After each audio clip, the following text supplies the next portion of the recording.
이어서 26번부터 풀어볼게요. 다음은 주대한과 주민국에 대한 자료이다. 먼저 주대한은 주민국을 흡수합병했고요. 동일 지배하에 있는 기업이 아니래요. 동일 지배하에 있는 기업이라면은 얘기가 되게 복잡해지는데 그런 거는 뭐 시험에 거의 나올 확률이 없으니까 그런 것까지는 고민하지 마시고, 그 다음에 합병 대가로 주대한은 주민국의 기준 주주에게 현금 80만 원과 주민국의 보통주 3주당 주대한의 보통주 1주를 교부했다. 여기 보니까 요게 피주 대안의 요약 재무상태표거든요. 보통주 자본금이 90만 원인데 액면가가 1,000원이래요. 그럼 몇 주라는 거예요? 요 900주다 요거예요. 근데 이전 대가로 피합병법인 주식 3주당 합병법인 주식 1주잖아요. 그러니까 이거는 300주를 지급했다 요 소리네. 그 다음에 주대안은 합병 시 취득한 주민국의 유형자산 중 일부를 기업회계기준서 제1105호 매각예정 비유동자산과 중단영업에 따라 매각예정 자산으로 분류했다. 매각예정 자산으로 분류한다면은 요거는 공정가치가 아니라 뭐로? 순공정가치로 평가해야 돼요. 그래서 공정가치가 30만 원인데 순공정가치가 25래요. 그럼 공정가치 30만 원이 아니라 순공정가치 25만 원을 평가를 해야 될 거예요. 그럼 여기까지 한번 정리해 볼게요. 먼저 순자산 공정가치 한번 계산해 볼게요.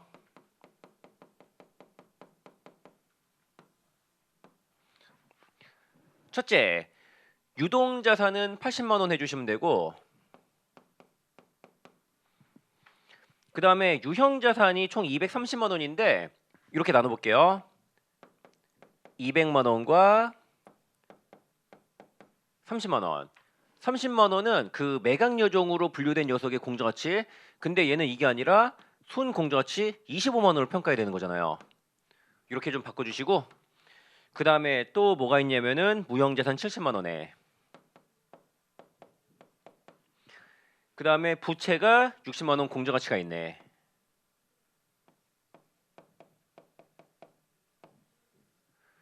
이렇게 해서 순자산 공정가치가 80만 원 더하기 200만 원 더하기 25만 원 더하기 70만 원 빼기 60만 원에서 315만 원 나와요. 그 다음에 이전 대가도 그냥 문제에서 영어 것만 물어봤으니까 이전 대가 한 방에 구해볼게요. 이전 대가 뭐 있어요? 현금 80만 원이 있고요. 그리고 합병법인의 주식 300주를 교부하기로 했네. 근데 요 녀석의 공정가치가 문제에서 만 원이라고 돼 있어요.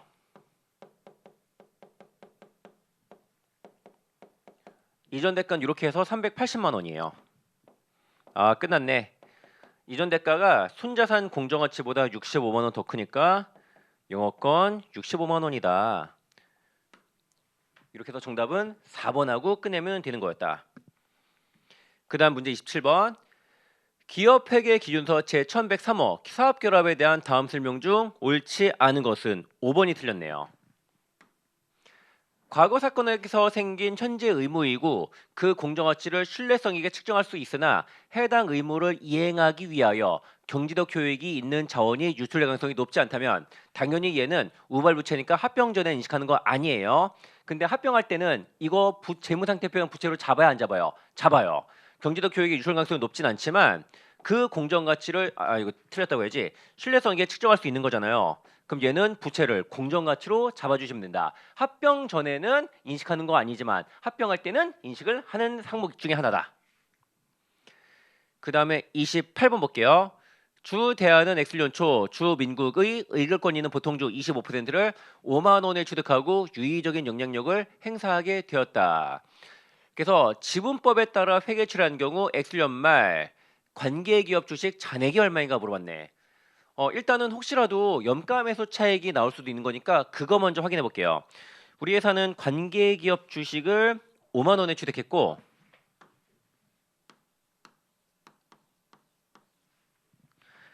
순자산 장부 가치가 15만 원인데 공정가치 차이 나는 게 건물 4만 원 차이 나네. 요거 하나 있네. 그래서 순자산 공정가치는 15만 원 더하기 4만 원에서 19만 원이에요. 그 다음에 우리 회사는 25% 취득했지. 그래서 순자산 공정가치 비례적 지분은 47,500원이에요. 그래서 취득원가에 포함된 영어권에 대한 대가는 2,500원이에요.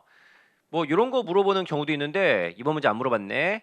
네, 그래도 염가 매수 차익은 없다라는 거 확인한 걸로 네 좋아요. 그 다음에 지분법이 계산해봐요. 관계기업의 2000X년도 당기순이익이 2만 원이고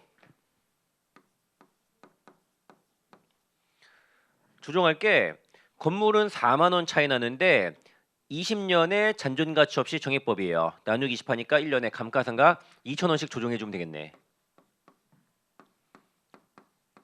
그 다음에 내부거래 같은 거 없고 그래서 조정된 당기순이익이 18,000원이에요. 여기다 곱하기 우리 회사 지분율 25%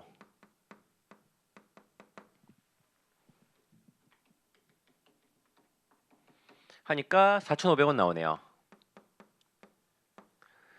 먼저 X1년 초 관계기업 주식을 5만 원에 취득했고요. 그 다음에 X1년 지분법 이익만큼 관계기업 주식이 증가해요.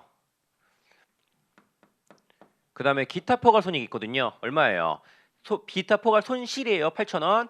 요거에 25% 하니까 우리 회사가 인식할 기타 포괄 손실 2,000원이고 그만큼 관계기업 주식이 줄어든다.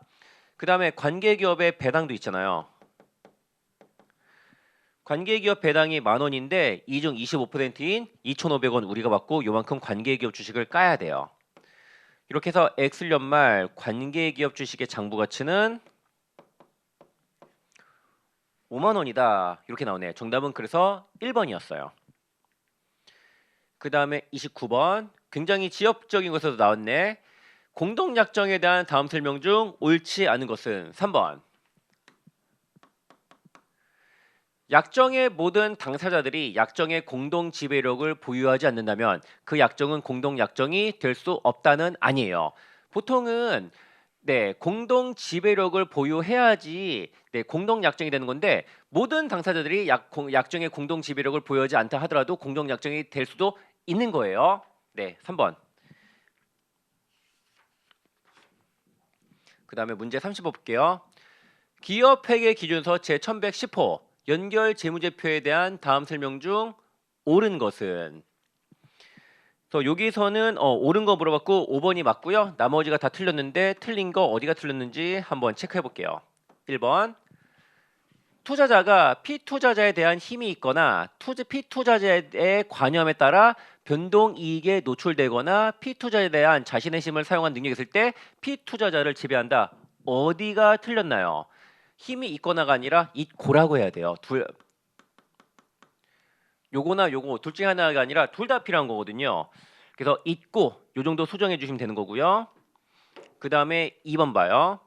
지배기업과 종속기업의 재무제표는 보고기간 종료일이 같은 것이 원칙이며 어떠한 경우라도 그 차이는 6개월을 초과해서는 안 되는 게 아니라 3개월을 초과해서는 안 되는 거래요. 6개월은 좀 많아요. 그 다음에 3번. 보고기업은 총포괄손익을 지배기업 소유주와 비지배 지분에 귀속시킨다. 우리 그동안 이거 많이 했잖아요. 다만 비지배 지분이 부의 잔액이 되는 경우 총포괄손익은 모두 지배기업 소유주에 귀속시킨다? 아니에요. 만약에 비지배 지분을 부채 성격으로 본다면은 부채 잔액은 마이너스 금액에 뜨면 안 되는 거잖아요. 만약에 비지배 지분을 부채 성격으로 본다면 이게 맞을 수도 있어요. 하지만 현행 국제 기준은 비지배 지분을 자본의 성격으로 보는 거잖아요. 그래서 자본의 잔액은 마이너스 될 수도 있는 거지. 따라서 부의 금액이 될 수도 있고요. 그때도 똑같이 배분해 주시면 되는 거다. 그 다음에 4번. 연결 재무제표를 작성할 때 당기 순손익을 지배기업 지분과 비지배 지분에 배분하는 비율은 현재의 소유 지분뿐만 아니라 잠재적 의결권의 행사 가능성 반영하나요? 안 하는 거예요. 그래서 현재의 지분율만 가지고 지배기속 당기순이익, 비지배기속 당기순이익 나누는 거예요. 요거 배분할 때 잠재적 의결권의 행사 가능성 반영하는 거 아니에요. 다만 잠재적 의결권의 행사 가능성 언제 반영하냐면은 그 지배력이 있나 없냐 판단할 때 예를 들어 현재 나의 지배력은 지분율이 48%인데 잠재적 의결권이 10%더 있네. 근데 그거 행사할 것 같고 그러면은 48 더하기 10해서 이거는 지배력이 있다라고 판단해야 돼요. 그러나 지배기속 당기순이익 계산할 때는 58%가 아니라 48% 가지고 계산을 해야 되는 거다 이 얘기였어요. 그다음에 31번, 32번은 맨날 나오는 두 개짜리 연결 재무제표 문제거든요. 그러면 뒤도 돌아보지 말고 우리 2년치 연결 당기순이익을 계산 좀 해놓고 가도록 할게요.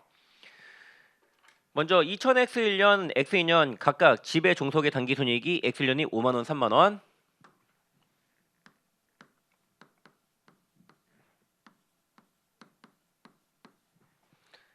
그 다음에 X2년이 6만 원, 2만 원.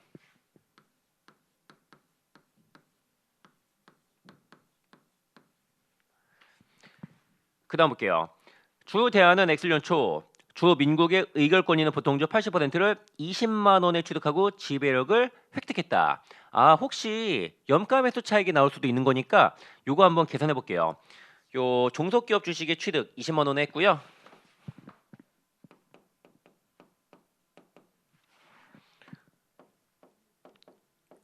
요거를 순자산 공정가치 비례적 지분이랑 비교해 볼게요. 순자산 공정가치가 대놓고 나와 있네. 2만 원 더하기 4만 원 더하기 7만 원 더하기 19만 원 빼기 12만 원에서 20만 원이고요.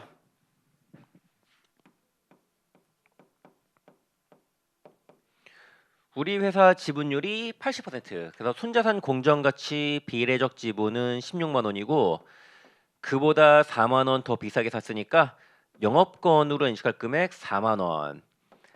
그 다음에 밑에 쭉 보시면은 비지배 지분은 종속기업의 식별 가능한 순자산 공정가치 비례하여 결정한다라고 돼 있으니까 비지배 지분에 대한 영업권 인식 안에서 영업권은 요게 끝이네라는 걸 확인할 수가 있겠네요. 그 다음에 자료 보니까 재고 자산이 공정가치가 10,000원 더 큰데 요거 X년 중 외부로 싹 다 팔렸대요. 그럼 매출원가 10,000원, X년에 싹 다 종속에서 차감 조정하면 되는 거고요. 또 차이 나는 항목이 유형자산이에요. 4만 원 차이 나는데 잔존이 8년이래요. 그럼 1년에 5,000원씩이겠네. 그럼 감가상각비는 1년에 5,000원씩 종속에서 조정해 주시고.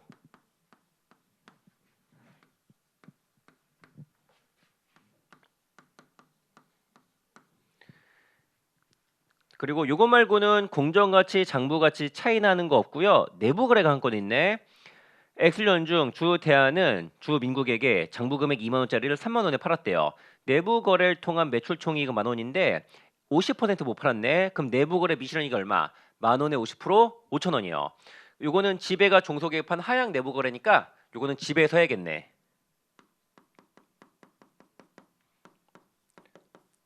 그리고 그 다음에 내부 거래 미실현이익이 실현되었으니까 지배에서 플러스 5,000원 하고요.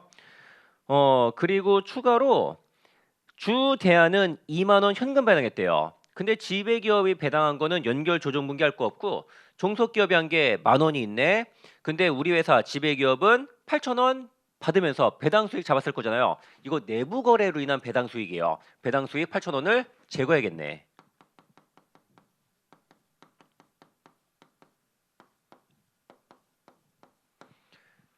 그래서 연결 조정은 단기 손익 조정은 이걸로 끝이에요.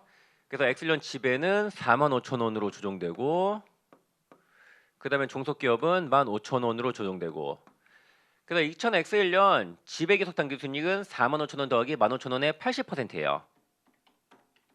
57,000원.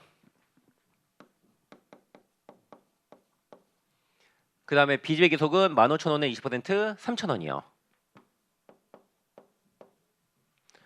그 다음에 2000X2년 지배기업의 손익은 57,000원으로 조정되고 종속기업 15,000원. 또 지배계속 단기순이익은 57,000원 플러스 15,000원의 80% 69,000원 나오고요. 비지배계속은 15,000원에 비지배 지분율 20% 3,000원 나오네. 먼저 문제 31번부터 한번 풀어볼게요.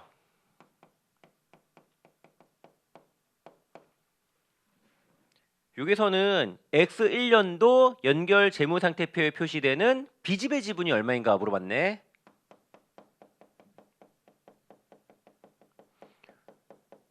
일단은 X년 초 비지배 지분부터 계산해봐요.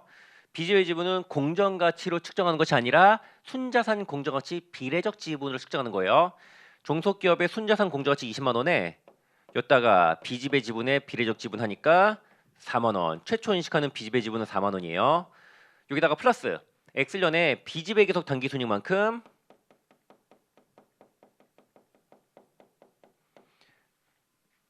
3,000원만큼 증가하는 거 있네. 이렇게 해서 43,000원이 X1년 말 비지배 지분 잔액이에요.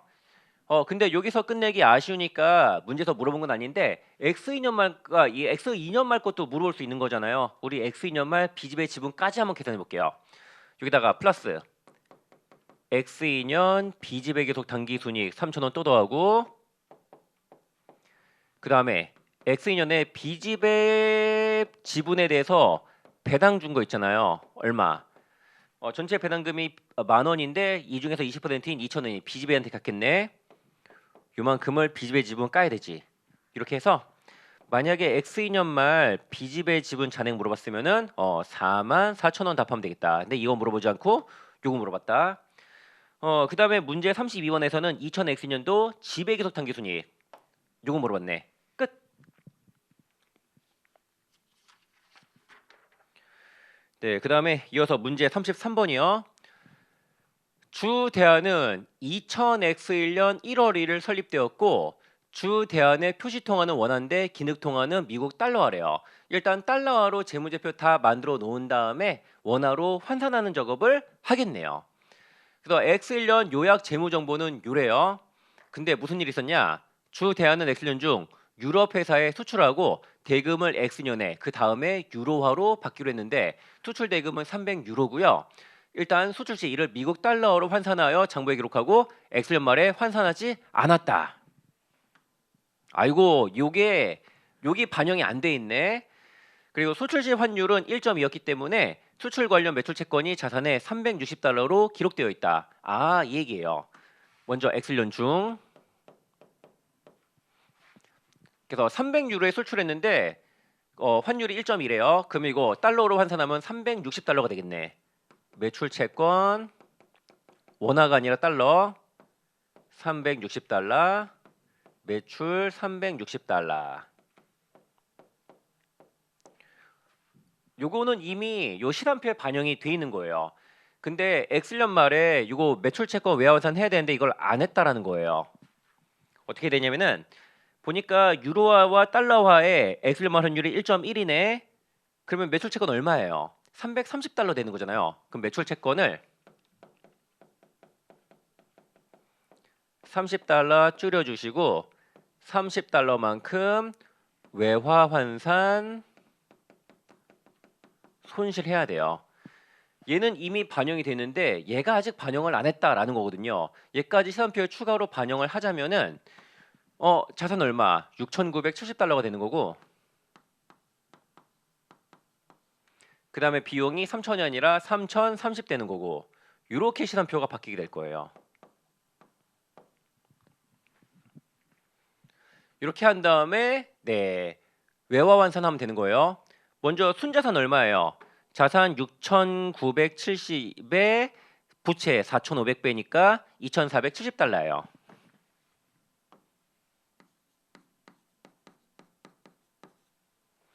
근데 자산 부채는 기말 환율로 환산해야 되잖아요. 요번에는 그 달러화를 원화 재무제표로 환산하는 거예요. 곱하기 1,400 기말 환율 해야겠네.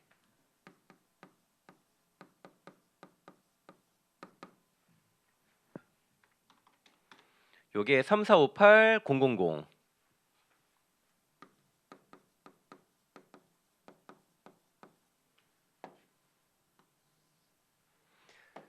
그 다음에 자본금은 요게 1,500달러인데 얘는 역사적 환율로 해야 되잖아요. 자, 원화 대비 달러의 X년 초 역사적 환율은 1,300이에요.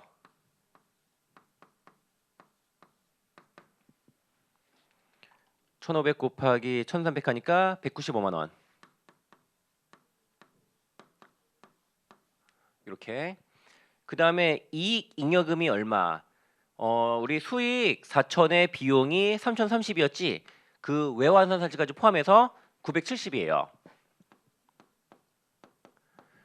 요 970의 이익여금은 엑셀련 당기 손익 때문에 발생한 거고 얘는 평균 환율 1340으로 환산해야겠네.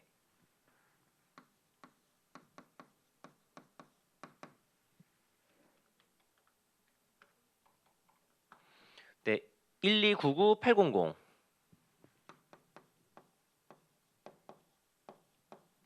이렇게.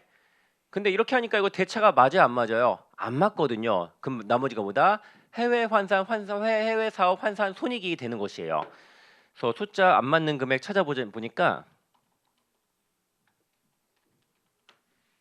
208,200원이 비네요.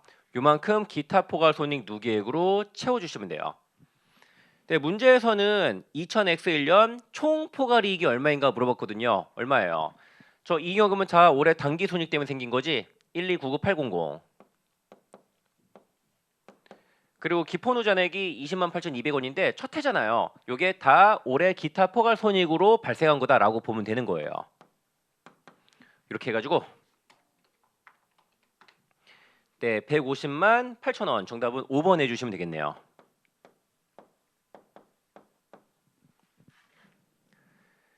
그 다음에 문제 34번. 자, 환율 변동 효과랑 관련돼서 옳지 않은 거 물어봤는데 1번이 틀렸네. 볼게요. 해외 사업장을 처분하는 경우 기타 포괄 손익과 별도의 자본 항목으로 인식한 해외 사업장 관련 외환 차이 누계액은 당기 손익으로 재분류하지 않는다? 아니에요. 얘는 재분류 조정 대상이 된다. 또 재분류 조정한다 라고 답해야지 맞는 거예요. 그 다음에 35번 볼게요. 주 대안은 2000X년 11월 1일 선박 한 척을 2,000달러에 구입하는 확정 계약을 체결했다. 아, 이러한 확정 계약은 공정가치 위험회피 회계를 적용할 수도 있고 현금 흐름 위험회피 회계를 적용할 수도 있거든요. 일단은 어떤 위험회피 회계를 적용하는가 확인해야 되고, 근데 확정 계약은 공정가치 위험회피 회계를 적용하든 현금 흐름 위험회피 회계를 적용하든 완전 해지가 된다라는 게 특징이에요. 네, 보니까 공정가치 위험 회피 회계를 적용한다라고 돼 있고 X년 말 확정 계약 자산 또는 부채가 얼마인가 물어봤어요. 일단은 조건을 봐요. 뭐 계약 조건 보니까 260달러 지급하고 2,000달러를 수취한대요. 그럼 이렇게만 간단하게 할게요. 계약 조건에 따라 수취할 금액은 2,000달러 곱하기 선도 환율만큼 지급할 금액은 260만 원으로 확정이고, 일단 X년 말 파생 상품의 공정가치 계산해 볼게요. 수취할 금액은 2,000 곱하기 1,400 해서 280만 원이고 지급할 금액은 260만 원이에요. 그럼 자산 20만 원 이렇게 나오네. 그럼 요거에 대한 회계 처리 한번 해볼게요.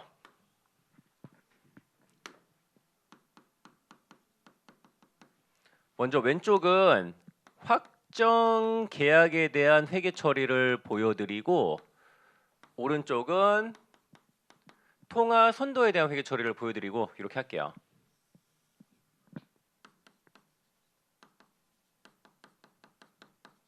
요거 통화 선도 자산 20만 원 나왔네. 그 다음에 20만 원만큼 단기 손익. 그 다음에 확정 계약은 부채 20만 원 인식하고 뭐 적절하게 확정 계약 평가 손실 등 단기 손실 20만 원 이렇게 하면 돼요. 근데 물어본 게 꼴랑 요거네. X년 말 확정 계약 부채 얼마인가? 20만 원. 요거 답하면 되는 거였다. 근데 요거 그냥 끝내기 아쉬우니까 우리 X2년도 회계 처리도 참고로만 좀 보여드릴게요. 우리 X2년도 얘도 한번 구해볼게요. X2년 4월 30일 결제일에 수취할 금액은 1,380 곱하기 2,000이니까 276만 원.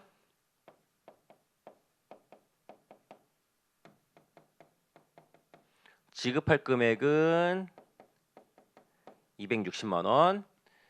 그래서 파생 상품 자산은 16만 원 되는 거예요. 그럼 요거에 대한 회계 처리 추가로 보여드릴게요. X2년 4월 30일 자산 4만 원이 없어지고 요거 통화선도 평가손실 4만 원.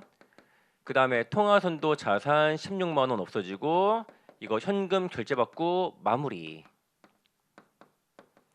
근데 반대쪽에서는 확정계약 부채 4만 원 줄이고 확정계약 평가이익 4만 원 잡아주시고 이렇게 해서 부채가 16만 원 남아 있는 거예요. 그리고 실제로 확정계약 이행할게요. 2,000달러 곱하기 현물환율 1,380이니까 276만 원 지급하고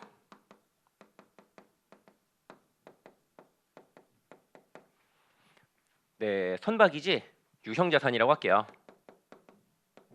이렇게 취득을 해야 돼요. 이거 끝난 거 아니에요. 지금 부채 잔액이 16만 원 있는데 요 부채 16만 원 어떻게 하면 돼요? 유형자산 취득원가에서 조정해 주시면 돼요. 그래서 만약에 이거 유형자산 취득원가가 얼마인가 이런 것도 물어보거든요. 이때는 260만 원이다. 요 정도 답해 주시면 될 거예요. 이어서 36번 시작하자마자 국가회계 예규라고 돼 있네. 보자마자 제일 긴 거 찍고 넘어가는 게 정답이다. 근데 정답은 제일 긴 게 아니라 두 번째로 긴 거였네. 3번이에요. 요거는 제가 여러분들에게 알려드리지 않은 거예요. 이거는 틀릴 수밖에 없는 거다. 만약 우리가 이런 것까지 다 맞추려면은 예규까지 꼼꼼하게 봐야 되는데 예규를 꼼꼼하게 보려면은 거의 법인세법 공부하는 것만큼의 시간을 갈아 넣어야 되는데 그럴 가치가 있는 것이 저는 절대로 아니라고 봐요. 올해 예규에서 두 개가 나왔는데 제가 다시 한 반년 전주로 돌아간다 하더라도 여러분들에게 예규 공부하지 말아라라고 똑같이 말할 것 같아요. 아무튼 일단 어디가 틀린지는 얘기해야지. 장기 연불 조건의 거래, 장기 금전 대차 거래 또는 이와 유사한 거래에서 발생한 미수채권, 대여금 등으로서 장기 미수국세, 전대차관 대여금, 정분의 예탁금은 현재 가치를 명목가액과 현재 가치의 차이가 중요한 경우에는 현재 가치를 취득원가로 한대요. 근데 얘네들은 예규 이렇게 나와 있더라고. 얘네들은 현재 가치 평가 대상이 아니래요. 그냥 명목 가치로 한대요. 그 다음에 문제 37번 국가회계 기준에 관한 규칙과 지방자치단체 회계 기준에 관한 규칙의 수익과 비용에 대한 다음 설명 중 옳지 않은 것은 아주 무난한 문제 나왔네. 정답은 5번이에요. 지방자치단체 비용은 자산의 감소나 부채 증가를 초래하는 회계연도 동안의 거래로 생긴 순자산의 감소를 말하며 까지는 맞다. 회계 간의 재산 이관, 물품 소관의 전환 등으로 생긴 순자산 감소도 비용에 포함하나요? 아니에요. 얘네들은 순자산 변동표에 재원의 조달 이전 요쪽에 표시해야지. 그 다음에 38번 볼게요. 국가회계 예규 중 국고금 회계처리 지침 및 재무제표 통합에 관한 지침의 국고금 관련 설명 중 옳지 않은 것은 국고금이랑 관련된 조금 난이도가 있는 문제네. 일단은 4번이 틀렸는데 4번이 왜 틀렸는지 잠깐만 설명을 해볼게요. 먼저 국고금 관리법의 적용 대상이 되는가. 그 다음에 국고금 회계를 적용하는가. 요거 일단 실체를요. 일반 회계,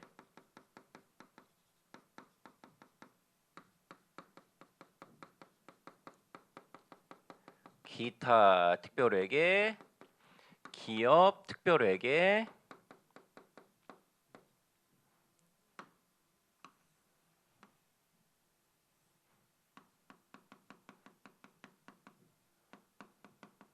그 다음에 기금이 있는데 요 기금도 중앙관서장이 관리하는 거,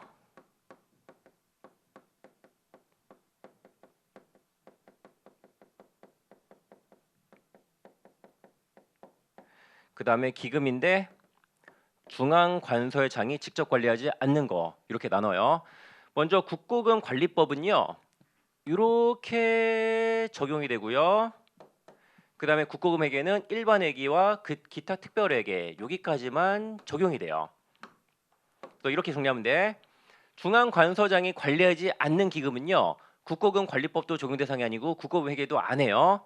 얘는 그냥 현금이랑 관련된 회계 처리를 일반 기업이랑 똑같이 해주시면 돼요.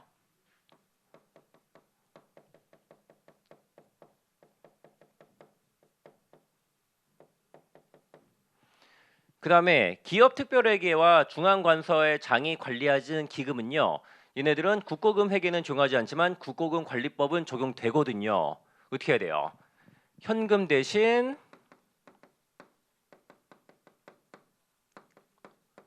국고금 계정 사용하면 되는 거예요. 이렇게만 정리. 그다음에 일반 회계와 기타 특별회계는 국고금 회계를 적용해야 돼요. 따라서 일반 회계랑 기타 특별회계는 국고금이란 계정이 재무상 나와야 안 나와요? 재정상태표에 나와야 안 나와요? 안 나온다라는 것이에요. 그래서 일반 회계와 기타 특별회계 국고금은 해당 국가 실체와 중앙거서 재정상태표에 표시가 되지 않아요. 국고금 회계를 적용하니까. 참고로 우체국 보험 특별회계는 기타 특별회계로 분류되긴 하는데 얘는 경제적 실질이 기업 특별회계에 가깝거든요. 그래서 얘는 국고금 회계랑 관련해서는 기업 특별회계로 보고 분류하시면 된다. 그 다음에 39번. 지방회계법에 대한 다음 설명 중 옳지 않은 것은 1번이 틀렸네. 너무 쉬운 거에서 나왔다. 지방자치단체 결산서는 결산개요, 세입세출예산, 재무제표로 구성된다. 뭐가 빠졌나요? 맨 마지막에 성과 보고서가 빠져버렸네.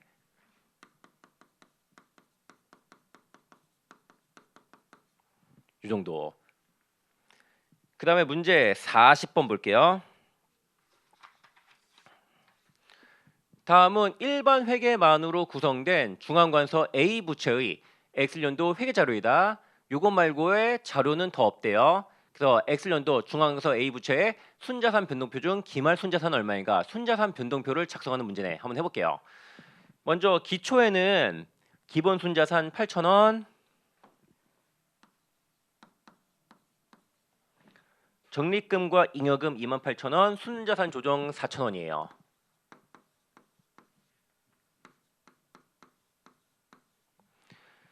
그 다음에 재정 운영 결과는 10,000원이래요. 여기다가 플러스 10,000원 이러면 된다 안 된다? 안 된다. 순이익이 10,000원이 아니라 순 비용이 10,000원이다 이거예요. 적립금과 잉여금이 재정 운영 결과만큼 줄어든다. 그 다음에 제재금 수익은 5,000원이고 부담금 수익 6,000원이에요. 그 비교한 수익이 11,000원이네. 요거 재원에 조달해 넣어주시면 되고요. 그 다음에 국고 수입 2만원. 요거 재원에 조달해 넣어주시고